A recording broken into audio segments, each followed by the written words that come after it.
Now, let me pose this question. Is it possible for there to be exceptions from the rule, so to say, no salvation outside the church, but it's unwise to count on them? And what I mean is this. It's a real situation. If I were to tell everyone watching the show that if you jump out of an airplane without a parachute, you will definitely perish. You will die. I don't think anyone would say that is an extreme statement or an untrue statement. But there will be some people out there say, well, technically, Craig, there were about 20 people who have survived plunges from aircraft from at least 8,000 feet. And so there's these exceptions, and that means you could be saved without a parachute jumping on an airplane.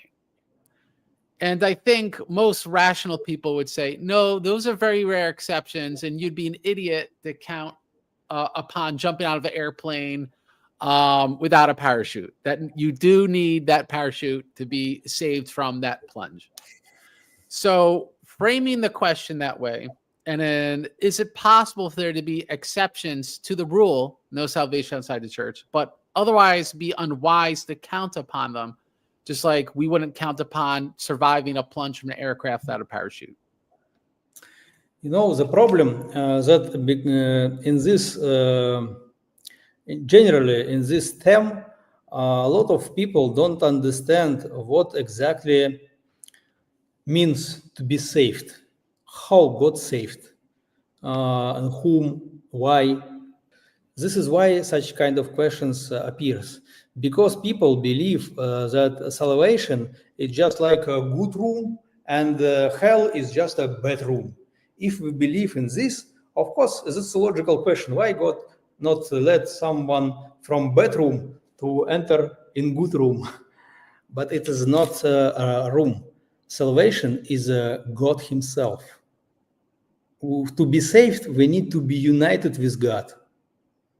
And to be united with God, we need to have a true faith, because God is a truth, and heresy is a lie about God. Lie cannot be way to be united with the truth.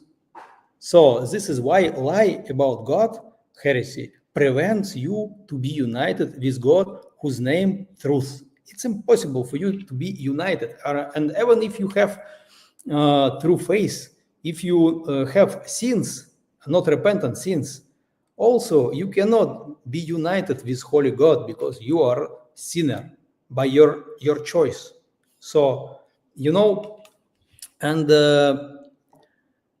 it means that, you know, God not force people to accept himself.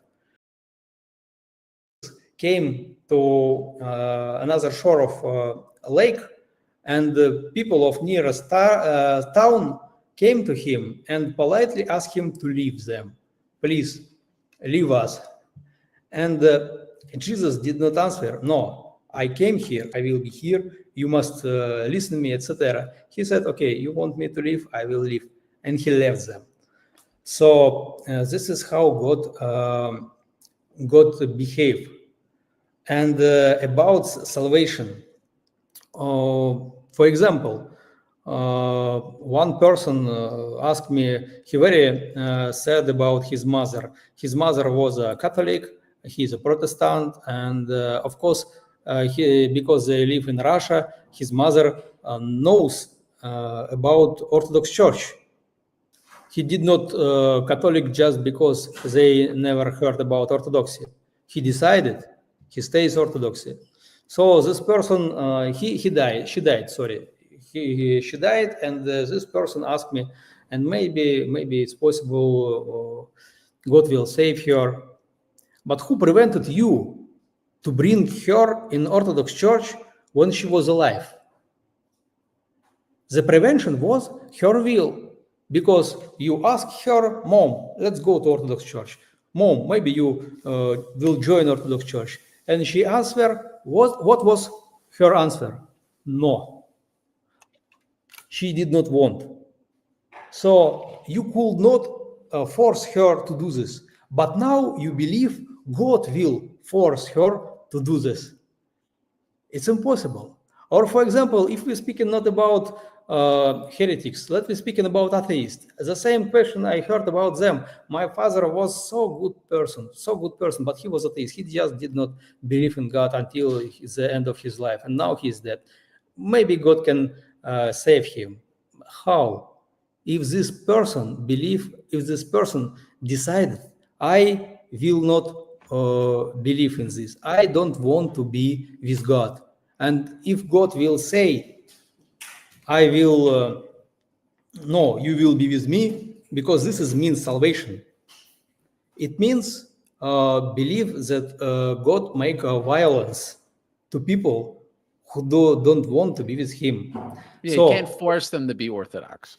Yes,